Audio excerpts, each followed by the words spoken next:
धैर्यवान पुरुष उसे ही कहा जाता है जो इन दो के वेगों को सह जाए, वही मृत्यु के वेग को सह पाएगा। ध्यान रखना।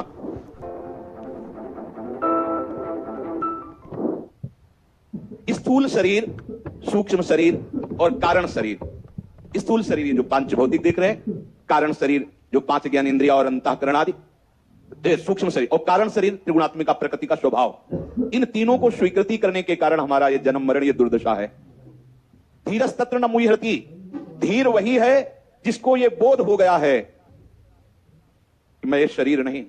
तो पांचों भूले देश किसी भी मार्ग में इस राग को मिटाना होगा, और प्रभु बड़ी कृपा करते हैं जब हमें शरीर राग से मिटाने का अवसर देते हैं। कोई हमें गाली दे, कोई अपमान करे, तो हमें विचार करना है कि ये मेरे लिए नहीं, इस शरीर के लिए। और शरीर निंदनीय है। कोई इसे सम्मान दे तो भी कोई महत्व नहीं, कोई इसे अपमान करे तो भी महत्व नहीं। जब पूज्यपाद सिउड़िया बाबा जी महाराज ने कहा कि तुम्हारी भाषा में कोई तुम्हारी निंदा करे और तुम्हें बिल्कुल ऐसे फर्क ना पड़े जैसे कोई विदेशी भाषा जिसे आप नहीं जानते उस भाषा में आपकी निंदा करे, तो आपको कोई फर्क नहीं पड़ेगा, क्योंकि आप जानते नहीं। जब आपकी भाषा में आपकी कोई निंदा करे और आप मुस्कुरा कर उसे सह जाए, तो समझो आपका बोध हो रहा है, आपका ज्ञान प्रकाशित हो रहा है। धृति, धैर्यवान पुरुष उसे ही कहा जाता है जो इन दो के वेगों को सह जाए, वही मृत्यु के वेग को सह पाएगा। ध्यान रखना। प्रभु कह रहे धीरस्तत्र न मुह्यति, धैर्यवान पुरुष कभी विचलित नहीं होता। तो इन दो को जो धैर्य से धारण कर लिया है, वही मृत्यु के अवसर पर भी मोहित नहीं होगा, मुस्कुराकर प्राण छोड़ेगा। पहला रसेंद्री, दूसरा जनेंद्री। जो इन दो के वेग को सह गया वो निश्चित मृत्यु के वेग के सहने की योग्यता प्राप्त कर लेगा। रसेंद्री को जिसने वश में कर लिया वो जनेंद्री को वश में कर लेता है। जो रसेंद्री को वश में नहीं कर पाया वो बकवास चाहे करे, जनेंद्री को वश में नहीं कर सकता। जो रसेंद्री और जनेंद्री को अपने अधीन कर लिया वही महात्मा है, वही ज्ञानी है, वही बैरागी है, वही भगवत मार्ग का पथिक है। जो रसेंद्री और जनेंद्री की क्रीड़ाओं में आसक्त है वो कैसा महात्मा है, कैसा भगवत मार्ग का पथिक है, भगवान जाने। पर शास्त्र ऐसा कहता है। रसेंद्री और जनेंद्री के वेग को जो सह गया, ये छोटी मोटी बात नहीं है। आप देख लीजिए, महात्माओं ने इन दो पर ही विशेष शासन किया है। रसेंद्री और जनेंद्री को अपने अधीन करने वाला उपासक ही अपने स्वरूप की तरफ चल पाएगा, भगवत मार्ग की तरफ चल पाएगा। रसेंद्री और जनेंद्री को खुला छूट दे दी गई, जो जैसा चाहे वर्ताव करे, तो धीरज कहां आएगा, वो धैर्य कहां आएगा? क्योंकि रसेंद्री जनेंद्री जो हमें आसक्त किए हो असत क्रिया असत पदार्थों में, ये सत्य नहीं है। जो कुछ ही क्षण में नष्ट हो जाता है वो सत्य कैसे हो सकता है? देखो, अच्छे से अच्छे पदार्थों को आप ऐसे रखते, देखो प्रतिपल नष्ट हो रहे हैं, कुछ समय बाद उनसे बदबू आने लगेगी। और जो पदार्थों का भोक्ता शरीर बन रहा है उसको आप देखो, उस शरीर से तुम सुख की आकांक्षा रखते हो, अपने शरीर से या दूसरे शरीरों से। ये घोर अज्ञान की वृत्ति है, और जो इस वृत्ति का पोषण करता रहता है, रसेंद्री जनेंद्री के वेग को न सह सकने के कारण वो परमार्थ की पगडंडी पर नहीं चल पाएगा। वो देख ही नहीं सकता परमार्थ किसे है कहते हैं। काफी समय व्यतीत होने के बाद भी उसको ऐसा लगेगा कुछ नहीं है परमार्थ में। कहते हैं इन दो पर शासन करो और आप फिर देखो कैसे आप आनंद मगन होते हैं। बोले मैं इनके बिना नहीं रह सकता, ये तुम्हारी स्वीकृति है। ऐसा नहीं है प्यारे, बिल्कुल ऐसा नहीं है। आप स्वयं सुख राशि हैं, प्रभु के अंश हैं। ये मायाकृत भूल को मिटाने के लिए आपको अवसर मिला, इस भूल को सुख मत मानिए। धीरस्तत्र न मुह्यति, धीर उपासक कभी भी किसी भी विषय से मोहित नहीं होता, इसमें बिल्कुल संदेह नहीं। जो ऐसा धैर्यवान होता है उसका अगला जन्म ही नहीं होता। ध्यान रखना, जो ऐसा धैर्यवान होता है अगला जन्म ही नहीं होता उसका। ये जन्म मरण का जाल ही नष्ट हो जाता है। इसलिए प्रभु कह रहे हैं कि तुम धैर्यवान बनो। मात्रा स्पर्शास्तु कौन्तेय शीतोष्ण सुख दुखदाः आगमा पाइनो अनित्यास्तास्तितिक्षस्व भारत। हे कुंती नंदन, इंद्रियों के विषय जितने हैं वो सब जड़ पदार्थ हैं। ध्यान रखना। और जड़ पदार्थ में किसी में हम अनुकूलता का आरोप करते हैं और किसी में प्रतिकूलता का आरोप करते हैं, है नहीं उसमें कुछ। कोई हमें अनुकूल लगता है, कोई प्रतिकूल लगता है। उसी को शीतोष्ण कहा है। शीत अनुकूलता, उष्ण प्रतिकूलता। प्रतिकूलता में ताप होता है और अनुकूलता में हर्ष जनित शीतलता लगती है। उस अनुकूलता प्रतिकूलता शीत उष्ण में जो सुख दुख मिलता है ये आने जाने वाला है, ये अनित्य है, टिकाऊ नहीं है। इसलिए तुम उसके हटाने का उपाय न करके सहन करो। तास्तितिक्षस्व भारत।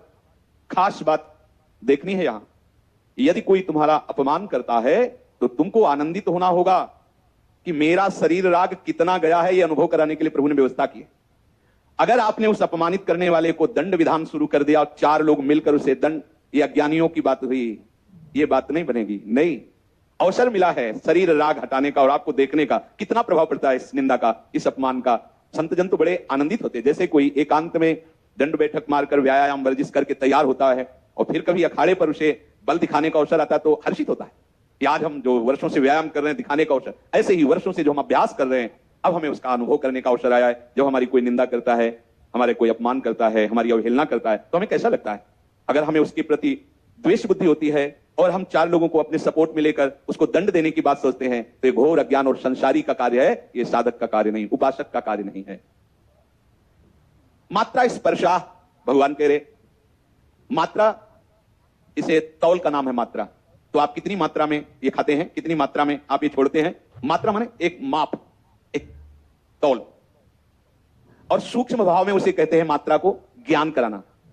ज्ञान कराना, ये वस्तु कितनी है, कैसी है, क्या है, इसका ज्ञान। ये ज्ञान जहां से होता है वो अंतःकरण है।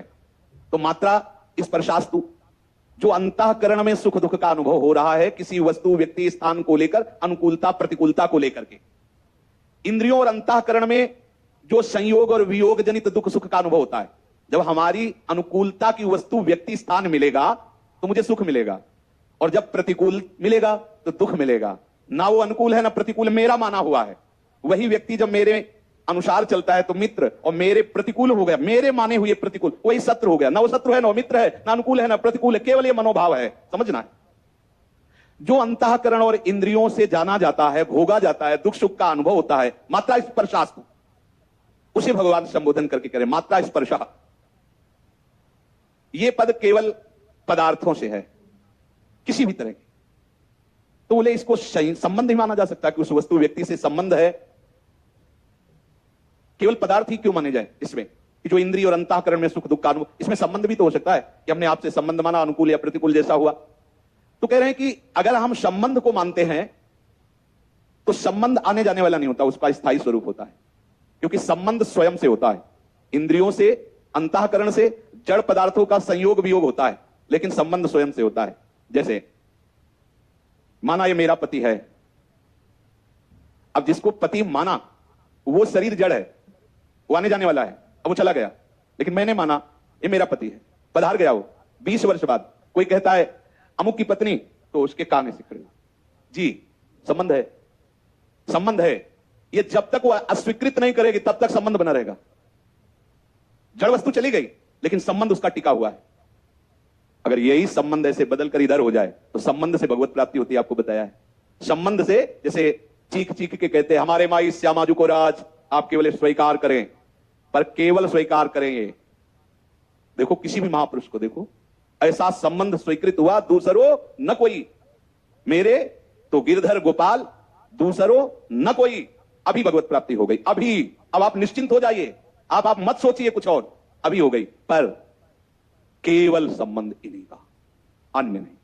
जो आपके मन में प्रश्न आता है कि भगवत प्राप्ति ऐसे कैसे हो जाएगी, बड़ी दुर्लभ है, बड़ी कठिन है, उसका कारण आपका अन्य संबंध है।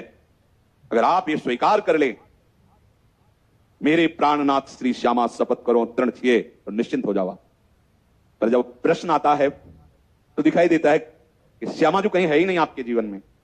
बहुत जन है आपके जीवन में, रुपया है, पैसा है, बुद्धि है, भाई बंधु, माता पिता, परिवार, मित्र बहुत है, बस अब कठिन है भगवत प्राप्ति। जब ये हो गया कि बस हमारे माई श्यामा